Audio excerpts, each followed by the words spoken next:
You're watching Morning News today on ENCA. Now, winter is upon us and most households will look for ways to keep warm, especially since load shedding has been happening so frequently. Alternative energy sources like gas stoves, heaters and candles can be fire hazards. This morning, we're joined in the studio by ER24 spokesperson Pieter Rossouw to discuss how we can prevent the threat posed by these fire hazards. Peter, good morning and thank you very much for coming in. Morning, thank you very much for having me. I think in the load shedding environment, one would expect that our use of alternative sources of heat and energy is going to be higher than normal.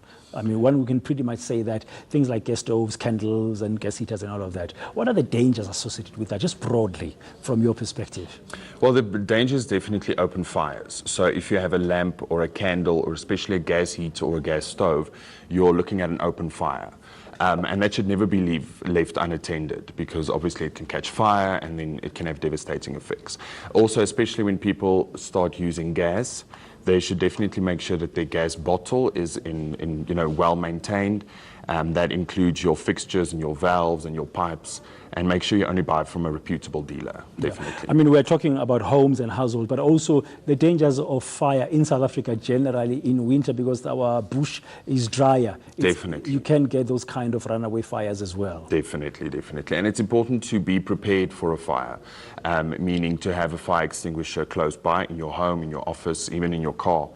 You get little ones that you can actually put in your car as well. Yeah, I mean, many households in informal settlements or squatter camps would not afford a fire extinguisher. I do know that some municipalities or some local authorities or some associations have been working with some communities in the past few months to educate them how to behave in a fire. Have you guys, are you aware of some campaigns that have been happening? Are you ramping up your efforts to help prevent fires? For sure. We actually, ER24 itself, we're doing a few campaigns. We, because May is Burns Month, Burns Awareness Month, we actually put out a few graphics on our social media pages, educating people on what to do in a fire situation. And we also have a few videos coming up within this week that people can look at on our YouTube channel.